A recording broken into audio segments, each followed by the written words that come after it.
अब दोस्तों यहां पे हम ईरान का खत्म करके यूरोप पे आते हैं और यहां पे तू मैं वाली बात पूरी की पूरी अमेरिका और यूरोप के बीच में शुरू हो गई है। They both are blaming each other. आपको एक बात तो पता है दोस्तों कि अमेरिका और यूरोप की जो ट्रेड है बायलैटरल, पूरा यूरोप जो कॉन्टिनेंट है और यूनाइटेड स्टेट्स ऑफ अमेरिका जो देश है उसके बीच में जो बायलैटरल ट्रेड है that is 1.68 trillion euros, not US dollars, 1.68 trillion euros. और लिटरली यूरोप ने बोल दिया था कि 0% टैरिफ है अमेरिका के ऊपर, 0%, यानी कि जिस दाम पे अमेरिका में लोग भेजते हैं उसी दाम पे बिकेगा, उसी दाम पे बिकेगा। ये तो बिल्कुल जिसको कहते हैं कि लॉटरी लग गई थी, अमेरिका की लॉटरी लग गई थी। फिर अमेरिका ने 10% टैरिफ ये करेंगे, मैं आगे चल के आपको बताऊंगा। डोनाल्ड ट्रंप ने भद पीट दी इस चीज की। Unless this was not something that was required but he did it, unfortunately this was not required.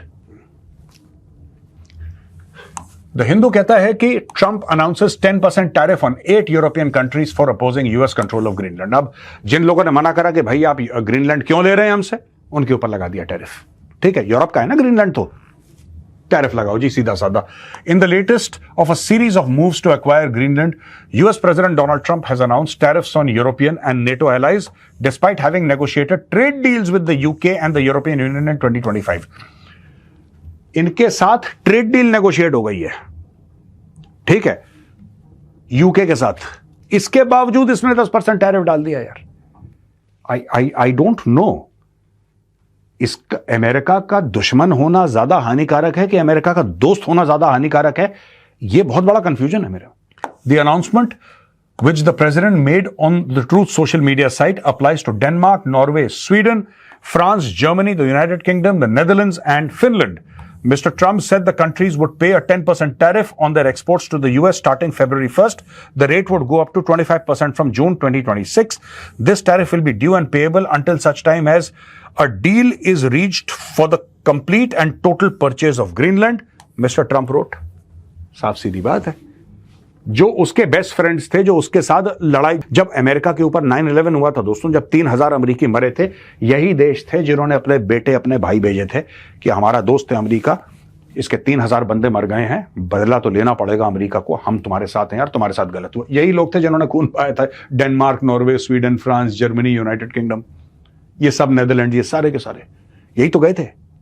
जिस अपने हिसाब से, अपनी औकात के हिसाब से सब लोगों ने, अब ये छोटे छोटे देश हैं, जाहिर सी बात है, ऐसा तो नहीं कि हजारों की तादाद, जो 500 भेज सका उसने 500 फौजी भेजे, जो 2000 भेज सका उसने 2000 भेजे, जो जितना हो सकता था उसने उतना करा कि अमेरिका की लड़ाई हमारी लड़ाई है, अमेरिका का खून बहाया, उसका बदला हम लेंगे। इन लोगों ने खून बहाया अमेरिका के लिए, अफगानिस्तान में, इराक में, उन लोगों के ऊपर ट्रंप ने टैरिफ लगा दिए। ये देखो यार, और लोग कहते हैं कि यार यूएस और इंडिया की तो बड़ी दोस्ती थी, फिर ये कैसी दोस्ती थी, और मोदी जी ने उसको ये कर दिया और वो कर दिया। मोदी जी कहते थे दोस्त है और ये है, दोस्त के ऊपर कैसे टैरिफ कोई लगा? दोस्त के ऊपर इन लोगों ने खून बहाया, इनके ऊपर लगा दिया टैरिफ यार। These people have shade blood for the United. हमने तो ऐसा कुछ नहीं करा कभी, इंडिया ने तो कभी ऐसा कुछ नहीं करा, इंडिया कभी इन पचड़ों में पड़ता ही नहीं। ये लोग Denmark, Norway, Sweden, Germany, United Kingdom, इन सब लोगों ने तो खून बहा रखा है यूएस के लिए भाई। अपने बेटे भेजे इन लोगों ने लड़ने के लिए, दूर दूर जहां पे कोई सर पैर नहीं था वहां पे भी भेजे कि नहीं हम लॉयल फ्रेंड्स हैं, वफादार दोस्त हैं, कोई बात नहीं, अगर एक गोली अमेरिकन को लगेगी तो एक गोली जो है वो डेनिश सोल्जर है उसको भी लगेगी, ये बोला था। अब उन्हीं लोगों के ऊपर जिन लोगों ने जाने दी अपनी अमेरिका के लिए, उनके ऊपर इसने टैरिफ लगा दिया। कहता मुझे कोई फर्क नहीं पड़ता, तुमने जाने दी थी तो कौन सी मुझसे पूछ के दी थी, लगाओ tariff. He is of that mindset actually. दोस्तों रॉयटर्स का कहना है EU warns of downward spiral after Trump threatens tariffs over Greenland. Tariffs would undermine the transatlantic relations and risk a dangerous downward spiral. Europe will remain united, coordinated, and committed to upholding its sovereignty. European Commission President Ursula von der Leyen and EU Council President Antonio Costa said in a post on X. The bloc's top diplomat Kaja Kallas said tariffs would hurt prosperity on both sides of the Atlantic while distracting EU from its core task of ending Russia's war in Ukraine. China and Russia must be having a field day.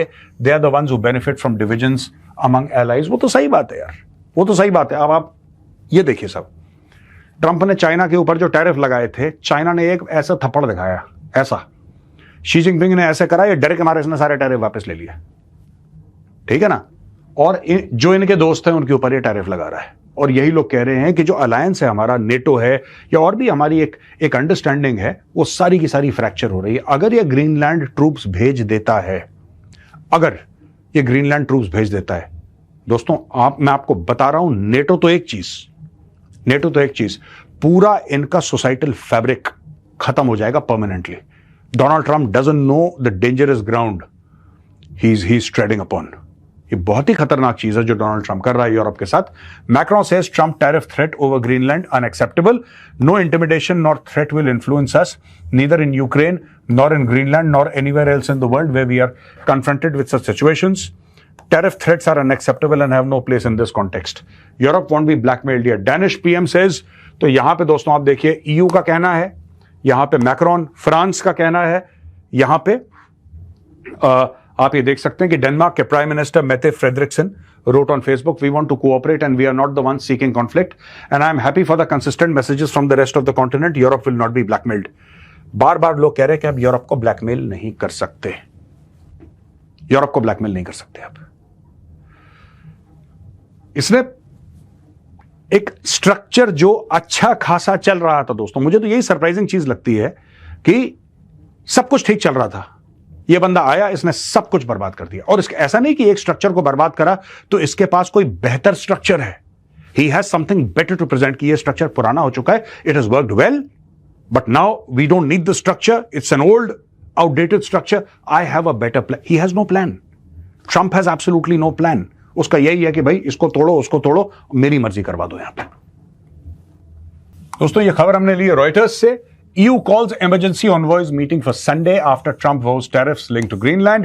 Ambassadors from the European Union's 27 countries will convene on Sunday for an emergency meeting after US President Donald Trump vowed a wave of increasing tariffs on European allies until the United States is allowed to buy Greenland. Cyprus, which holds the 6-month rotating EU presidency, said late on Saturday that it had called the meeting for Sunday. EU diplomats said it was set to start at 1600 GMT. Greenland row. France's Macron urges trade bazooka action against US tariffs, seeks activation of EU anti-coercion instrument. अब ये देखिए साहब, ये times of India की खबर है यहां से। तो पहले मैं ये बता दूं कि एक इमरजेंसी मीटिंग बुला रखी है यहां पे, 27 देशों को बोला है कि आप मिलिए। कल ये मीटिंग हुई थी, कल संडे था तो कल ये मीटिंग हुई थी। अब इसके बारे में धीरे धीरे टाइम डिफरेंस है तो अब हमें पता लगेगा, आज रात तक तो हम शायद कल कवर करें अगर हमें सारी चीजें पता लग जाएं। लेकिन अब इमरजेंसी, एक डिप्लोमेटिक एंड इकोनॉमिक इमरजेंसी घोषित कर दी गई है। यही लोग 10-15 दिन पहले ये कह रहे थे कि यार रशिया क्या करेगा, चलो रशिया को संभालते हैं। अब सब रशिया भूल गए, पूरा यूरोप जो है रशिया भूल गया है। अब वो कह रहे हैं अमेरिका को कैसे संभालेंगे।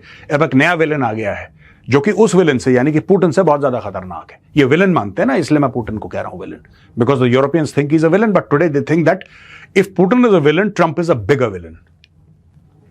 French President Emmanuel Macron will ask the European Union to activate its powerful anti-coercion instrument if the United States goes ahead with imposing tariffs on European countries amid standoff over Greenland, according to officials and media reports.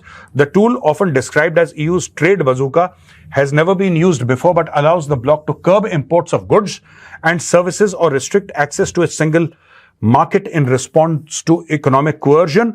According to Bloomberg, the anti-coercion instrument allows the EU to respond to deliberate trade pressure by third countries through measures such as tariffs, new taxes on technology companies, curbs on investment, limiting market access or restricting firms from bidding for public contracts. यानी कि पूरा का पूरा कहते हैं कि economic blockade करने की बात करी है मैक्रोन ने।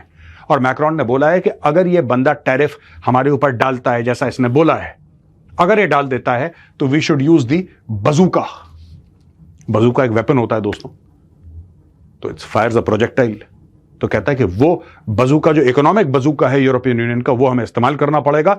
जब ये इस्तेमाल हो जाएगा और अगर ये हो जाता है, अगर ईयू मान जाता है कि भाई अब तो मरता क्या ना करता, कुछ ना कुछ करना पड़ेगा, तो फिर अमेरिकन माल बिक ही नहीं सकता। आप समझ लीजिए, कुछ हफ्ते पहले ये भाई लोग क्या डिस्कस कर रहे थे कि अमेरिकन माल यूरोप पे आएगा 0% टैरिफ पे।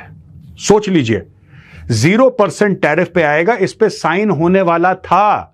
0% से आ गए कि अब हम अमेरिकन माल को अंदर आने नहीं देंगे। Thank you Donald Trump. ये कांड आप ही कर सकते थे भाई साहब।